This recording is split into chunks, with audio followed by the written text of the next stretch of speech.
Welcome everyone to our 2023 annual meeting, and thank you so much for coming. I'm Art Collins. I'm the chair of the Hingham Land Conservation Trust, and we've got a good program for you tonight. We're going to first have a really quick business meeting to vote on the board slate as usual, and then we have, I'm just going to touch on a little bit of the highlights over the past year. And then we'll go into the program where we're going to be covering the Hingham Master Plan and then Hingham's Town Forest at 100 and what lies ahead. We have some great speakers for you tonight.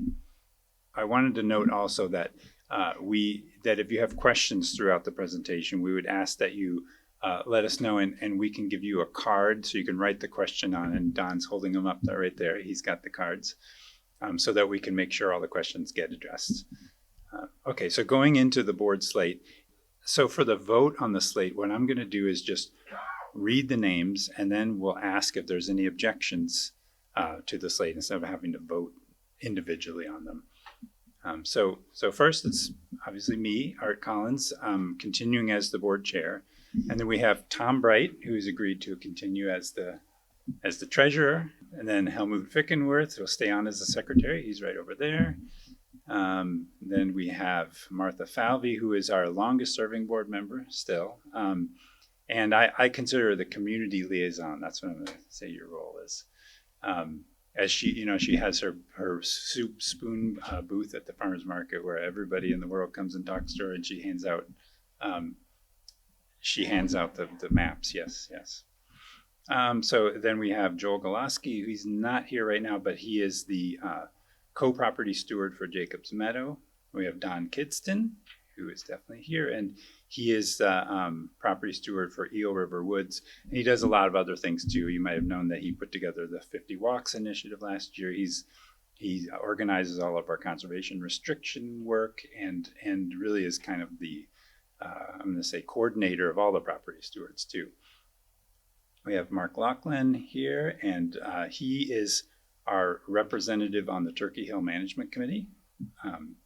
Then Eileen McIntyre is on with us for at least 1 year to help to lead the Goodrich Research Grant Selection Committee. And then Elizabeth Molds, who's not here, but she's our communications director. She's been doing a great job with all of the articles and our social media and postings on the website. We have Rick Rolliter, who is also not here tonight, but he's the other co-property steward for Jacobs Meadow. And then Dan Wells, who's not here, but he's the property steward for Waterbury Hollow. So if there are no objections to that, then we can consider the slate passed. I don't know if anyone has any questions.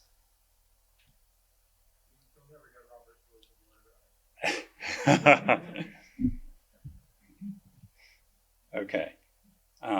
So now we can get going with the program. And I said I have a little bit of a couple slides where I'm just going to talk about some highlights for the past year. And so last year, and actually all of the things on these slides happened by the time of the annual meeting last year. So not really new news, but just a reminder, we celebrated the 50 years of the HLCT. We rolled out updates to our website, and we have a new digitized version of the Parklands for the Public map that was published to the website. And then we have this 50 Walks project that was launched, I mentioned, and the Sally Goodrich Environmental Research Grant was created. And there's information about both of those things on our website. If you're not familiar with them, I encourage you to check it out.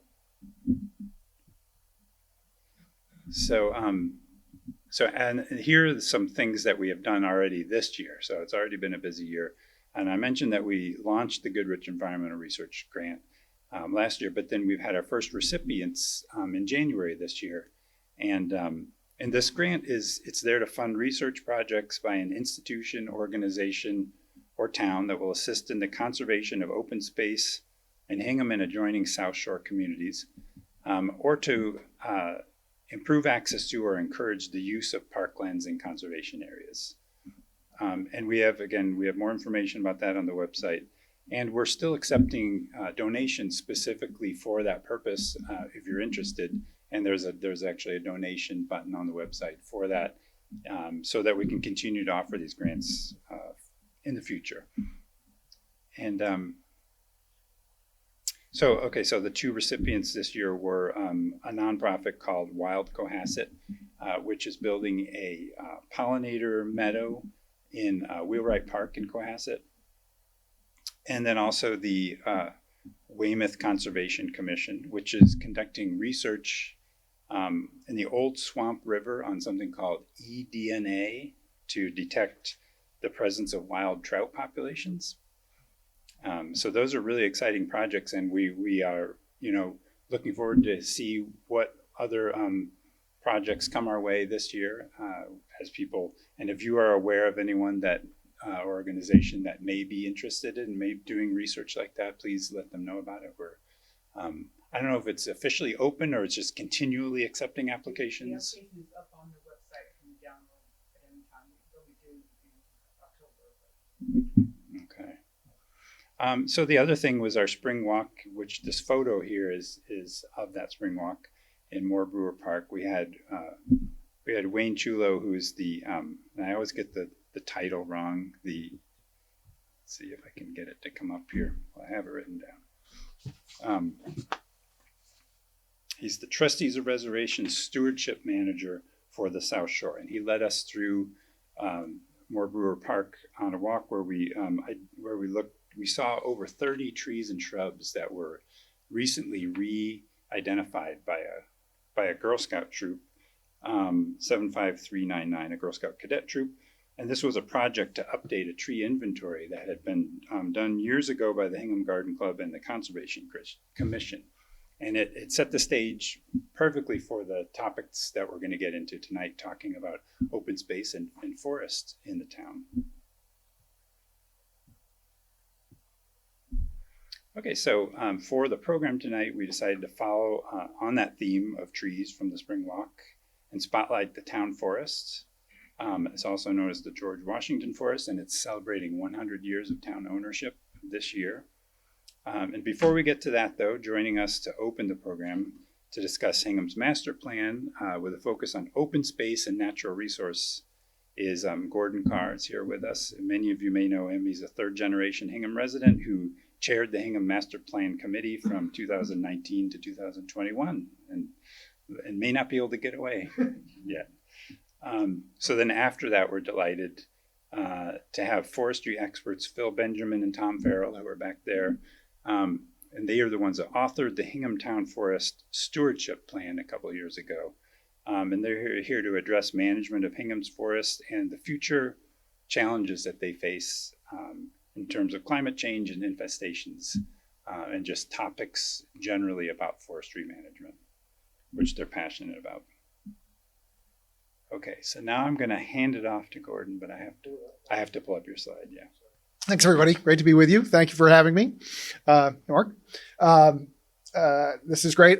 Even after 2019 to 2021 on the master plan and all the time in between, I don't get tired of talking about it. So I want to spend a little bit of time with you tonight. I'll probably do a relatively quick lightning round on what a master plan is and how we got there and how we put it together, because some of you have probably heard that line from me plenty, but it'll allow time for questions at the end. And I want to do a little bit of a focus on how the master plan looked at open space and natural resources, both historically and going forward. And then I want to talk about what happens next from here. And then, of course, a plea for help, which you probably get a lot. So first of all, what is a master plan? It has this sort of top-down feeling to it with the name. It's actually not that at all. It is really a community-driven visioning document. Every community in the Commonwealth has to have a master plan. Generally speaking, they're supposed to be done every decade or so. I was running for planning board in 2017, chirping about how we needed to do some more planning because the last one was 2001. And the end result was that I ended up having to chair the master plan committee. So it was most important to us. Well, let me spend a little bit of time on this. I'm not going to read all of these. I hope most of you can see them. But broadly speaking, the master plan elements are everything from economic development to sustainability transportation, circulation, housing, all of that. It's sort of all of those elements that make a community what it is. And it's an opportunity both to reflect on where we have been. That's the beauty of having sequential master plans. You can find out what a community was thinking about a decade ago, how'd we do, and what has changed both demographically or sociologically or economically or what have you that might need to be updated. So the different master plan elements are generally evergreen. I would say things like sustainability are a relatively new construct. I think if we were doing this 30 years ago, that might not necessarily have been as high. Certainly on the resiliency side of the sustainability question, that's a relatively new construct. So there are certain elements where you might take a deeper dive somewhere than your predecessors may not have. For example, in 2001, so much of that master plan was about the train, right? And what's the train going to do to downtown? What's the train going to do to circulation? It was all Greenbush, not all Greenbush, that's not fair to say, but it was very heavily Greenbush, right? And things like housing didn't have a great deal of conversation about them, right? So it's just been very interesting to sort of reflect back and then look ahead to where we are. So one of the things that was particularly important to us, given that it had been almost 2 decades since the last one was done, is that we wanted lots and lots of community input, right? Find out what everybody was thinking. We drove our consultant team a little bit crazy because they were used to coming into communities and say, we're going to do 3 visioning sessions, and then we're going to move on to the plan. Well, now we had 15 members on the master plan committee, which some people thought I was insane, right? But it was fabulous because not only did we have expertise on almost every topic that the master plan covers, we also had person power to go out and do lots of other visioning sessions. So we did what we called meetings in a box, which were, the consultants weren't there, but it was several members of the master plan committee setting up shop and asking similar questions so we could track the results and all of that kind of stuff on what everybody was thinking. And it was everything from the men's group of the Congregational Church to Ralph's Wine Merchant downtown, right? So we covered the gambit on getting lots and lots of impact and input from folks. A couple of the committee members, Select Board member, Chair Liz Klein, and a couple of others even did them at the middle school and one of the elementary schools as well, just to hear what kids were saying, right? And which was fascinating and really heartwarming in many ways to hear, even at that age, how deeply they feel about Hingham and how fondly they feel about Hingham. And the fact that one of the things that came out more strongly from them is that they feel safe in Hingham, which was really an important message. And then, because that wasn't enough for us, we put a survey up, an online survey up, which got almost 1,000 responses. And one of the questions we asked was, did you sit in on any of the other sessions that we had done? And something like 80 or 85% of the responses had not. So this was all new information. And we asked a bunch of different questions. I put this one up just for this audience only, because this was the big, giant open question. What do you love about Hingham? Like, what's the thing that is most important? And green space won by a relative mile, right? Over everything else that you would think. Schools, even beat the commuter boat, right? Like, so this is deeply ingrained. Just for all of the work that you folks are doing, keep in mind that it's really one of the major priorities for the rest of the residents in Hingham too. So I just wanted to share that briefly. I'm not going to read all of these either. They're on the website. I have one master plan here. They're voluminous. But this is some of the elements of the vision that we came up with after listening to all of that input from those visioning sessions. And, you know, it is, as you might expect, what do we hold dear? What do we need to change? What do we need to update? Whether it's housing or demographic diversity, and where should we make our investments? Where should we make our priorities? Right? As I always attribute it to Edmund Burke. I don't know if it's actually him, but the old saying, "To govern is to choose." Right? So we, you know, as we did all for many, many hours a week ago, we did all of that together. And this is what this plan is designed to do, is to set sort of that framework and that touchstone, right? As decisions come up, we look back and say, okay, in 2019 and 2020, what were our priorities? You know, will this advance one of those goals in the master plan? And if not, why, right? It is a living document, right? To say that this is diktat from 2019 and there is no deviation isn't really smart either. But it does give us a sense of looking back on what we were prioritizing at the time. So honor town character, protect the environment and prepare for the impacts of climate change, improve safety for all modes of travel and reduce traffic congestion, provide a variety of housing to encourage population diversity and aging in the community, support vibrant, resilient local economy, provide high-quality services that support the health and wellness of residents of all ages, and provide public facilities and infrastructure that support the town's need to manage growth and town services. Apple pie in some ways, but those were the goals that we had summarized. There are 146 recommendations that fall underneath those goals. I have them all memorized, so you can ask me at the end, and I'll tell you what they are. Just a couple of things. I'm going to spend a couple minutes on the open space and natural resources conversations that we had. And remember, we started this in late 2019 during the visioning sessions. We had, I think, 2 in-person meetings, and then went virtual almost monthly for the better part of 2 years.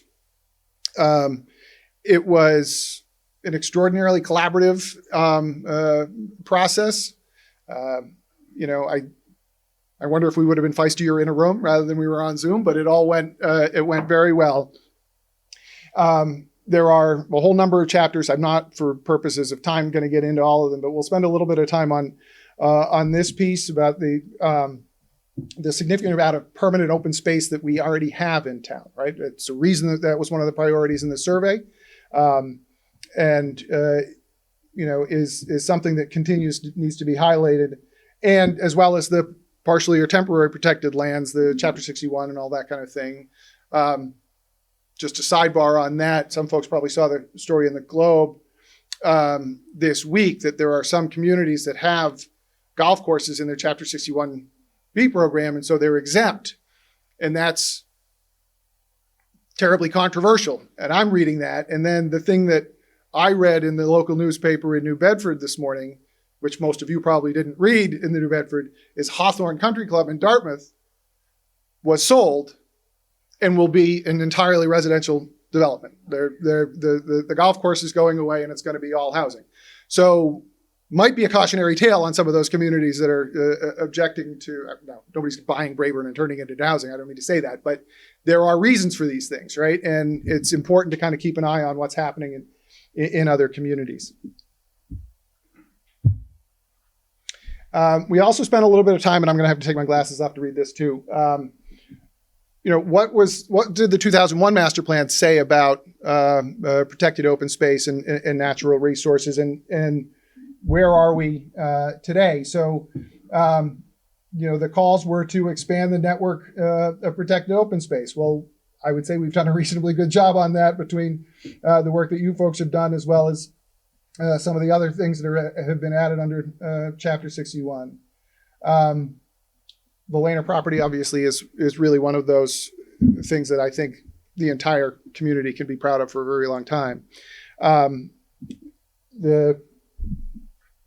idea of the trail plan that we did does a great job about trying to increase the connections between those, all of the public open space, which remains a priority in our plan as well. And then the Harbor Walk is a direct connection to one of the recommendations in the master plan in 2001. I think there were 17 recommendations in the master plan in 2001, so it gives you a sense of there's no expectation that we're going to do all of the things that we identify, right? Some things need to get prioritized, but it's really important to look back and see how we did the previous go-around. So we identified a number of issues so we looked at issues and opportunities, and then I'll get to actually the policies and recommendations specifically related to open space. So wildlife protection and habitat protection continues to be a significant priority and an issue for all of us. Watershed protection, not surprisingly, particularly for the for our own aquifer. We spent a fair amount of time talking about managing open space and this, trying to strike that balance between caring for what we have versus acquiring new, right? There's often a desire, particularly when it becomes available, to purchase new, but we can't get over our skis on acquiring things that we can't sufficiently maintain. And we have to continue to remind ourselves, whether we're a nonprofit or a municipality, that maintenance of open space as well as facilities is a major priority, right? I bristle at the term, this is in my day job, also in my volunteer job here, of deferred maintenance, right? Deferred maintenance, it just frustrates me greatly, right? It's just short of neglect, in my opinion, right? There's maintenance, and then, I think anyway, that's a sidebar, but one that we need to think about. And then at the time the field study was underway, the municipal athletic field study that was underway, so we looked at that as well. Opportunities. Since this time, we have a tree protection bylaw in the zoning bylaw, thanks to a citizen petition, which allows us to, on the planning board, regulate how many trees are cut down by these residential redevelopments. I will say some of the developers just think it's a tree replacement bylaw, right? Because it requires a certain amount of caliber trees to be replaced if you're taking them down. The intent was to deter people from taking them down, right?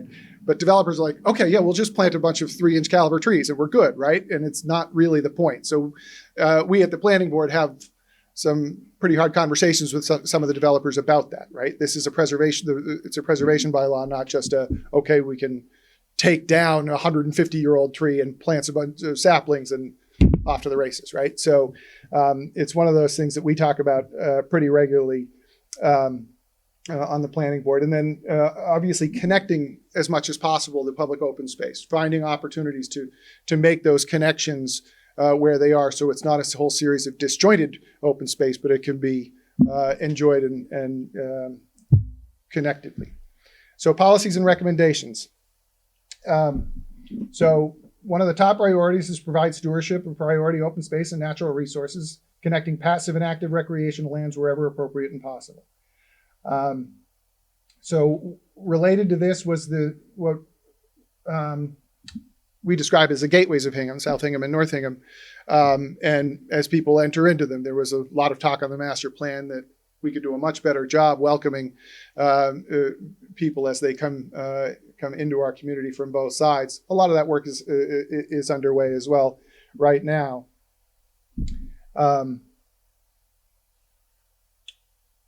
More scenic road regulations, identifying measures to strengthen regulations related to the water supply and quality. And then, so if you spend any time with the master plan and the recommendations, words matter, right? So there are times where the recommendations will intentionally say, explore the possibility of A, B, or C, right? Or it will say, appropriate funds to acquire land, right? So the master plan committee was pretty intentional on what we were saying. All right, so this needs some investigation versus this is something that really needs to be done and needs to be a priority of the town. So that is an example of one of those things. And then there was a lot of talk about playgrounds as well, and whether or not they've been sort of disjointed, they've been sort of under-maintained, they're not all accessible, they're not all very sustainable, and there was a strong encouragement on the part of the master plan to spend some time on those. And then the other piece was relative to the recreational fields and social activities of all ages. So that's the playgrounds and more, I'll call it active open space, which is also a priority of the master plan. Or you're not making any hand signals, but I don't know if I'm going over too far. So you tell me. Okay, good. So one of the things that's particularly important about a master plan is that it doesn't just sit. right? And I spent a lot of time after we had wrapped up the master plan talking with communities all over the state that had varying degrees of structures of implementation. Some of them were several decades old implementing their master plans. Some of them were a little bit more informal. Some established by town meetings, right, as fully independent bodies. What we on the planning board have decided that we would do, partly in the interest of time, is create an advisory board to the planning board that can actually track these different recommendations, can identify where there are opportunities to achieve some of these goals, and roll things up to the planning board to actually take particular action. So this was just probably a week or so ago, we approved the advisory committee structure, which will have a member of the planning board, a nominee from the select board, maybe a select board member or someone else, and then between 6 and 8 other folks from a whole range of areas related to the master plan. So this is the ask, right? If any of you, or if you know anyone, or if you have a spouse that you want to get busy, any of the reasons in the areas of cultural and historic resources, natural and open space, sustainability, housing, population, of course, transportation. And you know, the whole point here is that, like I said, there are 146 recommendations. They can't all be tied for first.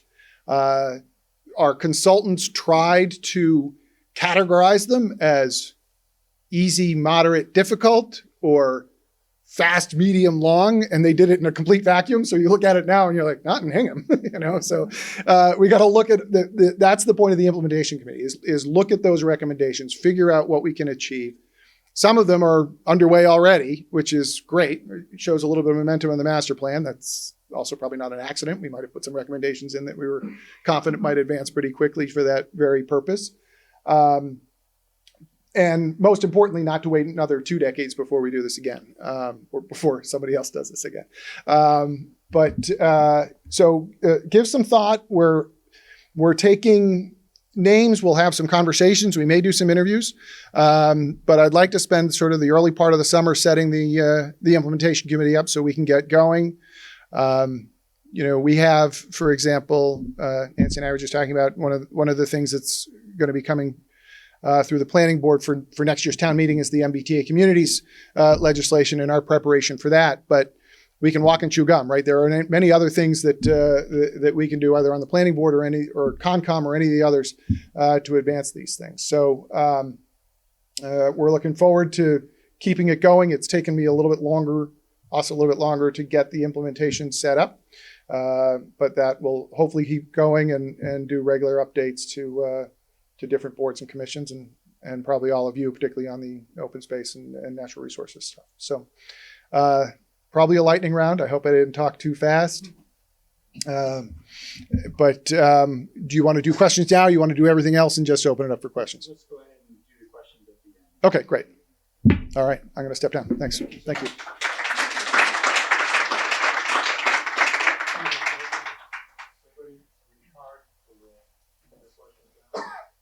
Yes.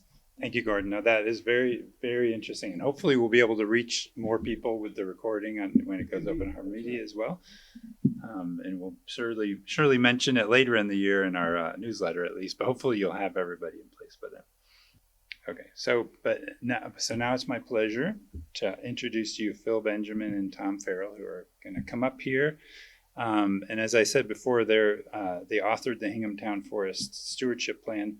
And Phil has been working as a professional forester since 1978, I believe, and he had his own forestry consulting business since 1988, focusing on the thoughtful management and stewardship of privately owned and municipally owned woodland properties, as well as working with a number of land trusts. And he also served on the board of directors of the Wildlands Trust for 20 years.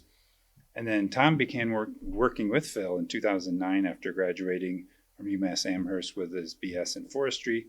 And then he bought the business from Phil in 2021 and now operates that under the name, and I'm already forgetting what it's called. Roots Roots Forestry Consulting. Okay, so please welcome Phil and Tom. Well, good evening, folks. My name's Phil Benjamin, Yep, Tom Farrell. and we were kind of tickled when we had the inquire if we'd be interested in talking with you folks tonight. We had just finished up the stewardship plan for the Hingham Town Forest back the end of 2021, so that was still pretty fresh in our minds, and thought this might be a good opportunity for us to kind of do a dog and pony show that we've kind of done over the years for various groups and opportunities. And so rather than dig too deep into what to do about the forest, it's more to kind of describe where the forest is at now and things to think about as you go into the next 100 years for the town forest. Is everybody familiar with the town forest?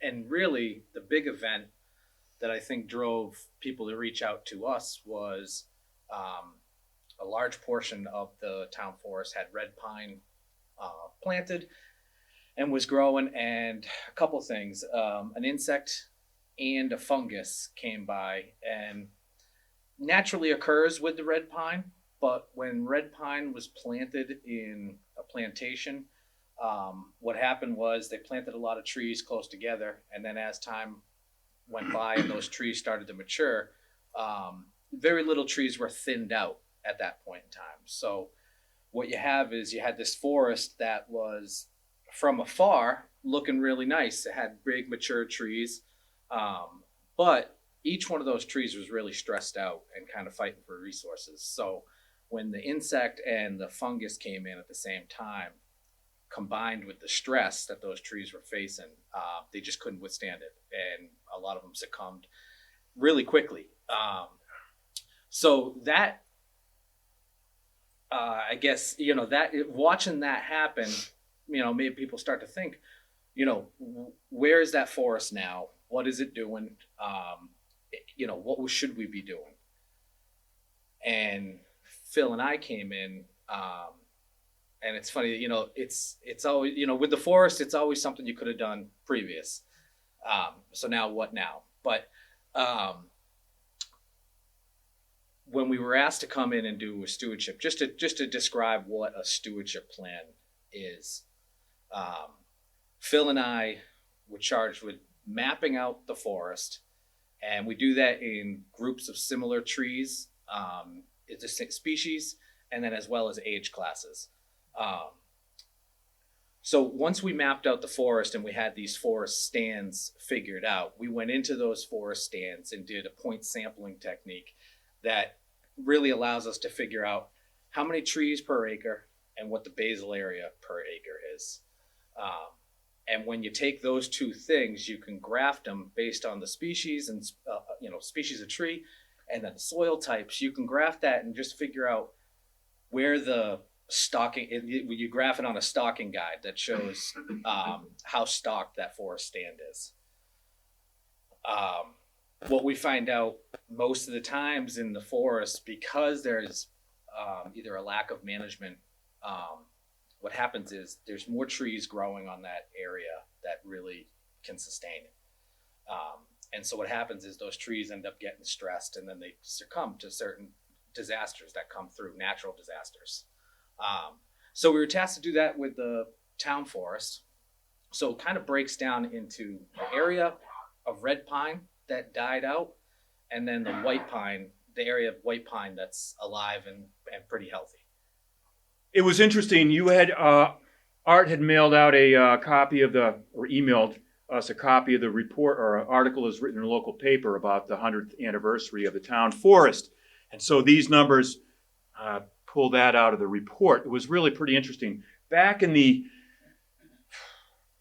more than 100 years ago, each town it was a state law that each town was to dedicate a portion of their property as a town forest. And at that time, the town forest was designed to grow forest products. Because if you go back 100 years, the landscape that we're in right now was dramatically different from what it is now. We were coming off the end of a fairly agrarian couple of centuries where most of the land had been cleared for farming, for firewood, for fuel, for building, for shipbuilding, for homes, and to kind of keep the wild at bay. And so there was a whole lot less forest in the landscape. And some foresightful folks realized they better start doing some planning now to make sure we still had trees in the future.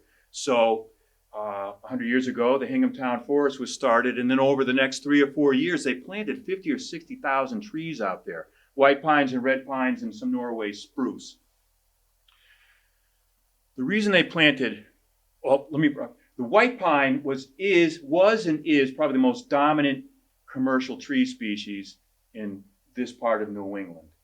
It's when the Europeans first showed up and realized how big those white pines were, they started snapping them up for the British Navy. The mass trees, the king's pines, they went throughout New England identifying these trees. And the loggers weren't far behind, and a lot of the landscape was converted from old woodlands to farmland. White pine continues to be valuable because it grows easily, straight, it's milled easily, and it's sawn into boards, lumber, beams for building homes, a lot in the shipbuilding industry. However, the white pines, for folks who have white pines in a yard or in a field next door, and they realize that some of these white pines, rather than being nice and straight with a single bowl, look like a corkscrew with many tops. There's an insect, quite often there's an insect that is responsible for that, called the white pine weevil. The female lays her eggs in the leader, the terminal leader on a white pine, especially in white pines that are in the open, in a field situation or in someone's yard. That early spring heat and warmth allows the eggs to hatch, the larvae burrow around, and they kill the leader, and then the laterals take off. And so that's kind of a rinse and repeat type of cycle. So a lot of pines that grow in the open look like a bowling ball as opposed to a spire, a single stem. Red pines are not susceptible to that insect. They grow nice and straight, just like a pencil. And so beginning back in the 20s, and then definitely carried out by the CCC in the 30s and early 40s, red pine was planted almost as extensively as white pine. The problem is, red pine is native to more of northern New England. Red pines are also known as Norway pines, which is where they were named. One reason for the name was because they were common around Norway, Maine. But in any case, they grow fast and straight, and they don't have to worry about them looking like a corkscrew. As Tom mentioned, the problem is once the trees are planted, the people can sit back and say, yeah, that was a job well done. And 9 times out of 10 or 95 times out of 100, there is never any follow-up work. So when you're planting trees on 8-foot spacings as seedlings, that's a lot of room. But the whole idea is that over time, theoretically, you're supposed to go in and thin those trees out, just like a vegetable garden. Thin out your carrots in a row, you thin out your, anything you plant in a garden, even not tomatoes. So that that same number of trees that Tom was talking about, that overstocking, those same massive number of trees weren't competing for that limited resource in the soil and sunlight and moisture. Doesn't usually happen. We've been managing the New Bedford watershed woodlands outside of New Bedford since 2006 or 7. And I thought of it when we're sitting back there. I have a cookie. You know how you can take a slice of a tree once it's down and you can count the rings, the annual growth rings. I had a cookie from one of the red pine stands on the watershed property down there. And the first 15 or 20 years, the rings were about a 1/4 inch apart. They were just the trees just had all the room and sunlight they needed to grow. And they were growing and growing and growing. All of a sudden, boom, they started bumping into their neighbors, and the crown started shrinking because there wasn't as much space to grow. And you could see the growth rings just go right down, almost to the thickness of a piece of paper. It was dramatic. And so when these trees are in a stress situation that Tom's talking about, they're a lot more susceptible to disease, insects, just overcrowding, weakness. So one of the main thrusts of our plans, our management objectives for landowners is to try to, I know you talked about the buzzword of sustainability and resilience, but resilience really is sort of the key driver now. We're trying to help landowners create a more resilient forest because, as you mentioned in your master plan, under one of the goals of the master plan to protect the environment, prepare for impacts of climate change, which is really what we were going to step off onto and talk about in this talk. So, Yeah, throw it over to you, Tom. well, with climate change, it's a tricky thing because the forest kind of functions day to day, which not many from it doesn't look like many things change, but then there's the long term aspect of where this forest is going to be. So what we found is we're not quite sure what's happening with the climate. We know we're relatively getting the same moisture each year, but it's coming in these different events. Instead of kind of consistent, we're getting these kind of extreme storms. Temperatures are rising a little bit. Our winters we don't have the freeze in the ground and then the thaw and then the freeze. That used to happen quite a bit throughout, or a few times through the winter, and we're not getting that much anymore. So we know things are changing, and we just don't know how they're going to change. So what Phil and I have kind of bounced back and forth in ideas is the key is diversity. If you can just hedge your bets with a whole bunch of tree species, well, if an insect comes in and just feeds on one tree species, which is very common with insects. So if you have something that feeds on white pine, that area that's pretty much 100% white pine is really, really vulnerable. So what you want to do is you want to increase the diversity of tree species that are out there. That's one thing right off the bat that we always think about is how can we increase the diversity? And then maybe just as important is the diversity of age classes within those tree species. Our natural disturbances, hurricanes, windstorms, heavy wet snow event with wind can cause blowdowns and snap trees. Those events usually affect the large mature trees. Their canopies are up above the forest. Those are the ones that are affected by that.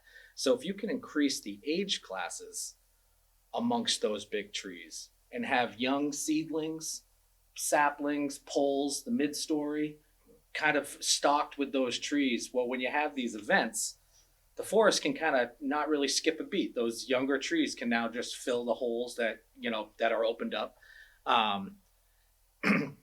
And that provides you some protection. You're not going to stop the hurricane or anything like that, but you may have your forest is allowed to recover that much easier when you have that diversity of age classes in place.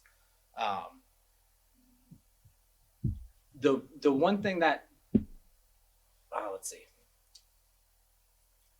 invasive species are a tough thing, and they're plants that outcompete the native species for resources. So when disturbances happen, one tree falls down, just that little column of sunlight, you got to be careful because invasive species can come in and really get established really quickly, start shading out the area for tree species, tree seedlings. And so again, you want to make sure you have that diversity of age classes in place, because if you just wait for a disturbance and now you have sunlight on the floor, you'll get some tree seedlings, but you also run the risk of getting some undesirable species growing in there as well.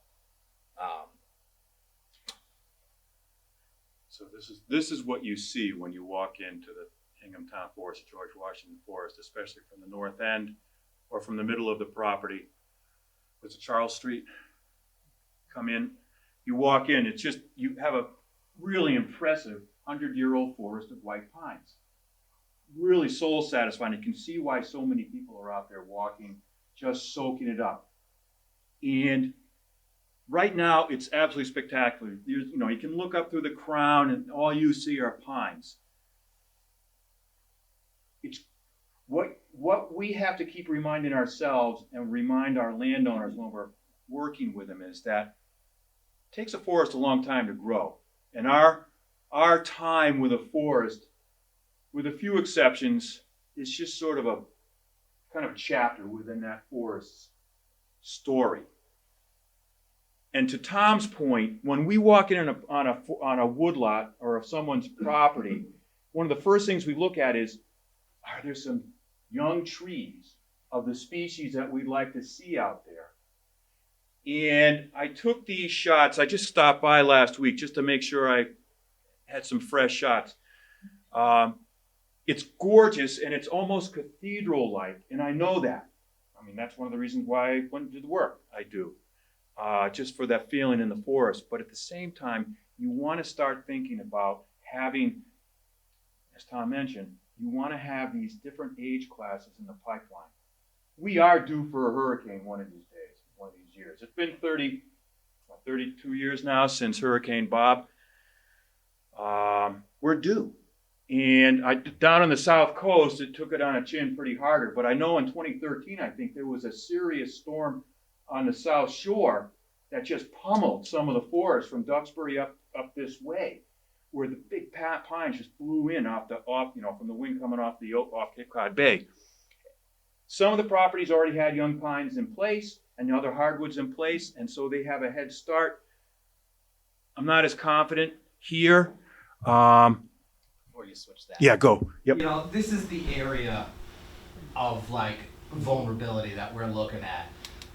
You know, you have these mature trees and they're pines, so they're evergreen needles. You know, you think you would see some green down below here, but pine takes a lot of sunlight to grow, so you're not going to get pine established underneath a relatively closed canopy of pine.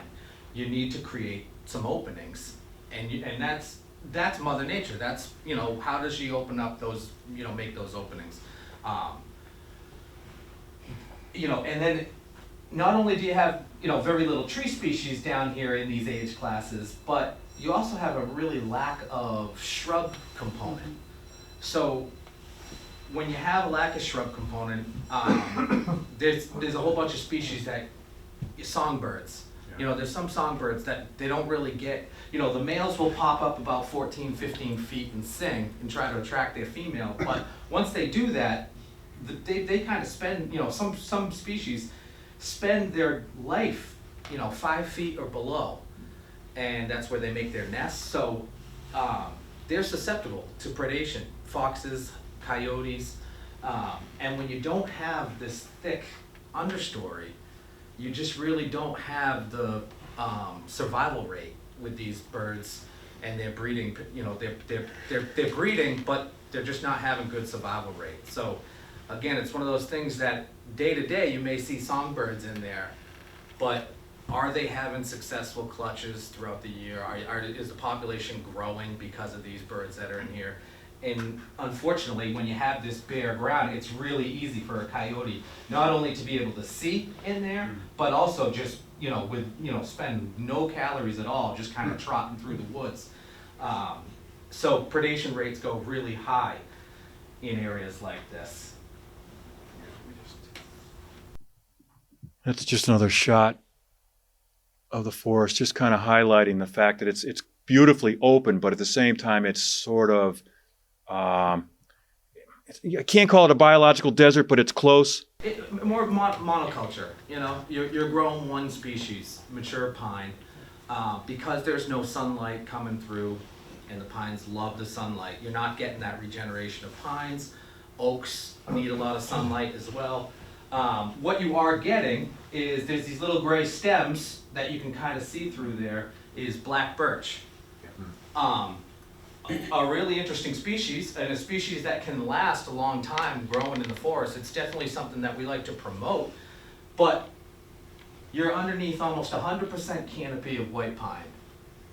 Black birch can somewhat tolerate the shade, so it gets established underneath this white pine, which is great. It's a tree species that you got going without any, you know, without any effort at all. But unfortunately, it's favoring now all black birch.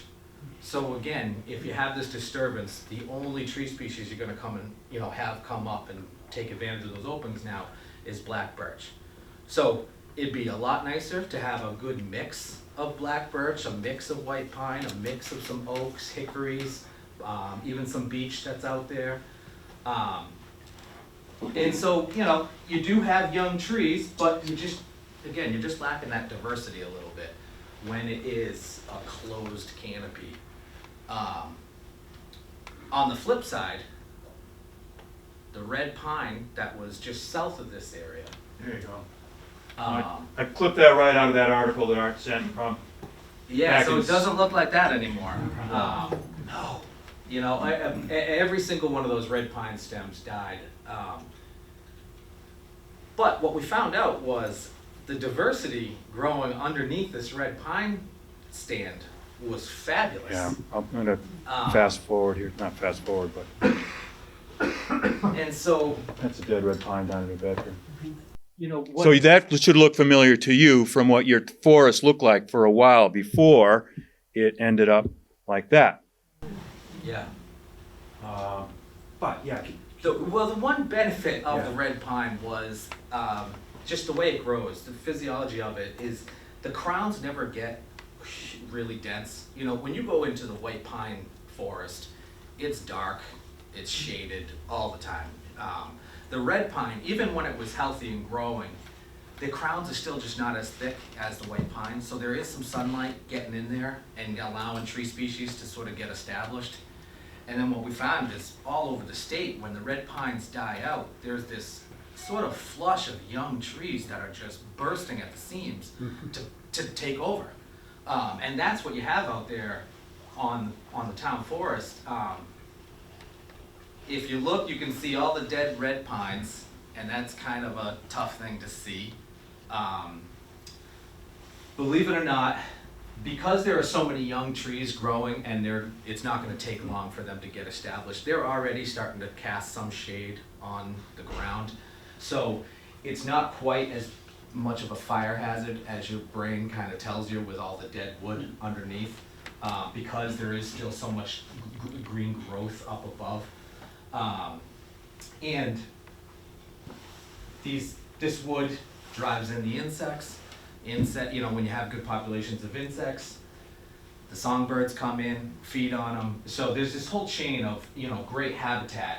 You know, short-term insects and things are going to live in these logs. Long-term, the logs are going to break down and put nutrients back into the soil. So the dead wood out there, although it looks terrible, there's a lot of benefits from it. It's really positive out there. We got the question of, don't you want to go in and take away all that dead wood, clean it up, kind of. And the amount of damage that you would do to these young hardwood trees, trying to remove all that stuff, is just not worth it. I'm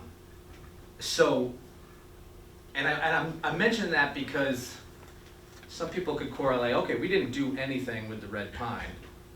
It died out, and now we have this great diverse forest coming up underneath it. I just wanted to display it that you're not going to get that same thing with the white pine areas or different tree species. You know, the red pine just lends itself to allowing trees to start getting established underneath it. The white pine, you're going to just have the black birch, you know, just almost predominantly just black birch that can be established Beech. under there. There's some beech out there. Yeah. This is what happens when you do add a little sunlight to your forest. And the only reason you have this growth of young pine, white pine, is because you're down near the south end of that white pine stand. And so you're just on the edge of where those red pines died out. So you're getting a lot of sunlight come in from the side underneath the crowns of the canopy of white pine. And so when the white pine drops seed every couple of years. I don't know if you have white pines in your yards or see them. Every couple of years, their boughs are just loaded with cones. Well, all those cones are loaded with seeds. And when they drop those seeds in the late summer, early fall, if there is either some exposed mineral soil or some sunlight that's reaching the forest floor, you have a really good chance of having a catch of new young trees. And so that's what's happened here. There's probably been a good couple of cone crops over the last probably 12, 15 years that have caught. And because of the sunlight coming in from the dying red pine, or dead red pines, Now you actually have an area where you do have that generation in place. So I guess we got to wrap things up here soon, but the reality is the forest can manage by itself for the next 100 years, but with a changing climate, a warming climate with more extremes, there's things a landowner can do. They don't have to turn into Paul Bunyan, but there's things a landowner can do to kind of help increase the resilience of their forest just a little bit. You do a little thinning. For some landowners, we set up harvests where a pine stand like that is actually logged. You have a logger come in, they take out selected trees that have been selected by someone like ourselves. If you time that disturbance when there is a good cone crop, you don't have to worry about replanting trees. Because when you have that disturbance, the guys that are left to work in the woods around here are few and very far between. But there's a few that still do the kind of work that you'd want to see in your own backyard. And I do realize that the idea of chainsawing a tree doesn't always sit well with the general population, folks in general, and I understand that.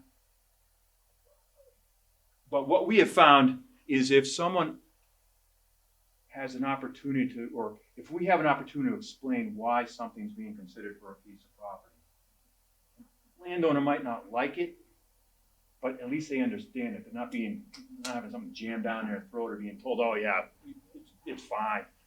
Yeah, because what happens usually, when you let, hands-off kind of approach, Mother Nature's going to blow down some trees here and there periodically, and there's going to be sunlight that reaches the forest floor. You're going to get an established, young crop of trees, but usually those areas are just really small, and those large trees around that opening, within about 5 years, no longer, they're going to reach out and start to close that canopy. So you get young trees established, they start to chug along, and now the canopy's closed again, and they're fighting for resources and stressed. And now if an insect comes in, they're a lot more vulnerable to it.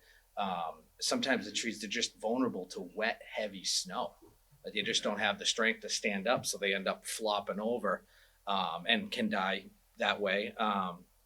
So that's where we come at the forest. That's where we kind of what we're looking at the forest as far as what's the condition of it now and what are the vulnerabilities if things happen, if large scale disturbances happen. What can you kind of predict from the forest? So the stewardship plan for the town is a great document to have this snapshot in time, really, of what's growing there, where it's growing, and then sort of, notes on the conditions of those trees that are growing there. So, in 10 years, 15 years, 20 years, you can look back at this document and see, okay, where we're at, have we done anything? Or do we, have, what's happened in that time? So at least the town has a really good document snapshot, capturing that 2021 year. At 99 years old. Yeah. All right, we'll leave it at that. If there's any questions, I want to make sure it's not too late tonight for you guys.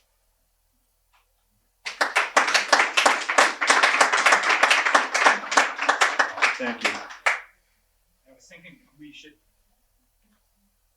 Yeah, let's go ahead and see if there's any questions for you first, because I think maybe when Gordon, if we have questions, Gordon, you might want to bring your slides back up. So it's probably hard to do them all together. So we can do that. And we do have a couple of things written down. So, okay. So the one question is what you were just talking about, but are there any plans that you're aware of to thin the white pines to promote that diversity? So I know that you had recommendations for that, but I don't know if you're aware of any. It depends on the personalities at the decision-making level. We deal with conservation commissions throughout southeastern Mass and town forest committees, and there's some folks that are just sort of lock it up, throw away the key, and preserve what they have. And then there are other individuals or philosophies that are more of a conservation, conserve what they have and manage it. So there's some towns where we're fairly active. In other towns, we're not, despite the fact that they've had some really impressive tomes up on their shelves. So we don't know yet. I mean, that's, you know, I guess it depends on Conservation Commission. But the reality is, if someone were so inclined to take a look, it would make sense to at least have that discussion. Yeah. And I think it's actually maintained by the DPW. I think Oh, that's that's what I've heard. So there's where some, you know, we could have some resourcing Yeah, constraints, you know, that could affect that. There's another question. I think this is related to the town forest. Is the Amy Howard Memorial easy to get to? Is that The in Amy Howard Memorial. Amy Howard was on the original board for reforestation in that area, and I saw a picture today of the memorials for a big round rock surrounded by rhododendrons. Nice. But is it still there, and has anybody seen it lately? On the town forest? In the town forest? Oh, I'm not familiar with The other question that would follow with it is, did you look at the historical documents in reference to the plantings at the town forest? we kind of were talked back and forth, and you know, through some articles we were able to find, Yeah. you know, that most of the white pine was planted, and definitely the Norway spruce. Some of the information on the plantings were in the town reports. Okay. Yep, I've If seen you- that in if you some do- towns, Yeah, yeah. if you do get called back, at least you have a starting point. Yeah. Yeah, I mean, technically, theoretically, town forests were created, you know, that was their charter to grow forest products. I think most towns have adopted the opinion that town forest is more valuable for passive recreation, open space, and habitat, wildlife habitat. I would point out that that red pine stand, as messy as it is now, is much more alive with more species of birds than that white pine stand is. You'll have some brown creepers and some owls, Pine warblers. titmice and, yeah, pine warblers and chickadees up in the pine forest, but I think you'd have a lot more activity, towhees, warblers, a lot more species down in that, where they have that lower cover that Tom was describing. So, unfortunately, messy is good, you know, from the aesthetic point of view, but from a wildlife point of view, it's dynamite. I mean, I'd be curious now to think about our properties with sort of that lens on, you know, especially the wooded area of Jacob's Meadows. I don't actually remember, like, I have to go back out there and look around and see what that looks like. It's great. It's a great document to have. You know, these stewardship plans are great Yeah. to have. Just, you know, regardless if you do active management, it gives you that snapshot in time. It tells you what's growing there and how much of it is growing there. Just an idea of what you have, Yeah. and what you're a steward of, Yeah. really. Because you're just here for a while. That forest is gonna be here a lot longer than me or Tom Yeah. and anyone else, as far as I'm concerned. So it's, you know, forest needs to be treated with respect, but you have to be comfortable, you know, with some of the things that can be done with it. And know that it's not the wrong thing. It's just, Has anybody looked at the fire hazard potential of what we have in the state forest? I live across the street. Yeah. And I love it, and it scares me to death on these hot summer days where we have no water. So I'm just curious, are you looking at that, or is anybody in the town really evaluating the fire hazard? Yeah, big time. I'd say that was Thank you. probably the main Driver Yeah. of even contacting foresters and getting this stewardship plan. You know, I'd like to say it was just to have the documentation on the Yeah. land, but it wasn't. It was to really figure out, are we sitting here and just like ignoring this huge vulnerability, or the with all the houses next door? I'll say from a forester's point of view, without any ties, just looking at it, the amount of trees that are young and growing over those dead logs, it may not seem it on a summer day, but they are just shading those logs enough to keep them a little bit cool, moist. and to hold on to a little bit of moisture. So although things are really dry, the outside may be dry, the inside of those logs may be holding on to a lot more moisture than it looks like. So I would say that because it has this forest developing over the top of it, that there's not a high vulnerability of a fire being in there. Now, if someone lights a match and throws a fire in there, that's kind of a different, then there's fuel there for that to catch. Or a lightning strike. Or a lightning strike. The lightning strike is limited a little bit when you have those trees growing over the top of it. Because like I said, there's a lot of moisture still in those root systems and those alive trees. I don't have a great answer for you. Well, Okay. what I can tell you is, I guess if you want to look at a silver lining of a dying red pine, they usually die standing up. And so the fines, which is what you'd really want to be worried about, the needles, they have a chance to dry up and drop to the ground and lay right on the ground as part of the soil or the duff. As the trees start to fall and you have these 8-inch, 10-inch, 9-inch diameter logs that are just kind of lying there, you don't have that fine combustible material there that could take right off, if someone dropped a match or threw a cigarette butt in there. And really, there's this little window of time every year, and we're just starting to come out of it now. But end of April, early May, when we have those brutally hot, sunny days, we had one a couple Fridays ago, it just was delightful, but it was hot. And there's no canopy. The leaves haven't come out yet, so that ground is baked. So if someone went through there and tossed a cigarette or a match, yeah, there'd be a problem, but it wouldn't just be because of those dead trees. It would be because that litter, the leaf litter and pine needle litter on the ground, is dried out and raring to go. But you're not going to have a greater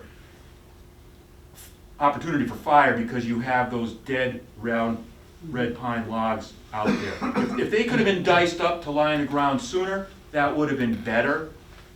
I mean, it's sort of a challenge just to walk through there now, the way the pickup sticks out there.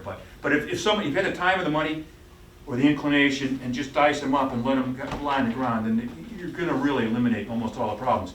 If you had, let's say you had a blizzard right at the end of the winter and blew out some of the white pines at the north end of the property with those massive tops, and those tops they just about made it to the ground, but they're standing there 6 feet off the ground, and all those fine needles are starting to dry out, and then you come into end of March, early April, when the sun's really doing its thing before leaf out, I'd be more nervous then.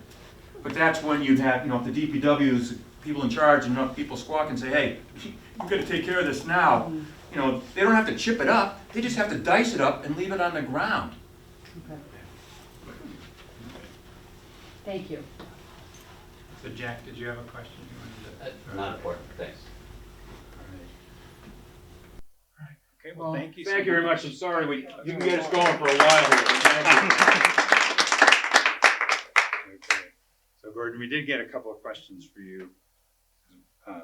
So I thought we should bring you back up. And I'm going to be challenged trying to read this actually. Okay, so one question is Not as challenging as me, apparently. I'd be interested in hearing more about discussions of taking place regarding the connection of open spaces across various adjoining communities, what plans might be in place, and how are we addressing the challenges faced in making those connections? Right. So that's a good question. It's a great question for the implementation committee, not to dodge the answer. But that's exactly the sort of the conversation, right? The master plan committee was trying to cover the entire spectrum of everything. And so being able to do a deep dive on exactly what you do about it is really sort of the next step, right? It was identified both in the visioning sessions and in the master plan committee that we have a series of disconnected or disjointed open space that makes it hard to really enjoy. So how do you make those connections? Do you just monitor opportunities for land acquisition and all that kind of stuff? Or are you more proactive or intentional about it? I think that's going to be a lot of the conversation that the master plan committee is going to have. And the master plan committee may have one expert on open space, but the whole point is that we're probably going to be coming to you, and we'll come to Concom and say, okay, so these are the recommendations in this chapter. Which ones do we lean into? And if so, what are some ideas on how to do it, right? So that answer, again, I'm not dodging it. That's going to come with the implementation process over the next, hopefully, couple of years. I just took that on. Okay, good. Yeah. But so there was one other question that's very, very much related. So we also had a question just about connecting open spaces in Hingham. So that the question, I guess it's both things. Yes. Connecting them in Hingham as well as adjoining them. Yes, It's exactly. the same answer. Same thing. Yep. Same thing. I didn't realize that the first question was more broadly on other communities, so I guess I answered them both. So. Or dodged them both. Yeah. Okay, but that's all I had for like pre-submitted questions. But we still have a little bit of time. So if there is anyone that has another question, or you guys just on the Hingham Trails plan.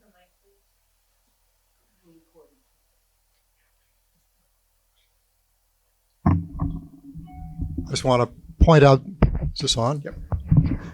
Point out on the Hingham Trails plan, one of the topics that was addressed fairly heavily in that document was linking open space to different pieces of public open space properties, making links between them. That's right. Yep. Yeah. No. In fact, I think It's covered quite a bit in that. You're reminding me that's sort of the nexus of where that conversation came from, because the trails plan had been done just a couple of years previous, right? Was it 2015, 16? 5 years ago, Yeah. 6 years ago. Yeah. So I think that was the nexus for those recommendations. Exactly right. All right. Okay. Any other questions when we have the opportunity? Or? Good enough. Okay. Very good. Thank you. Thank you so much.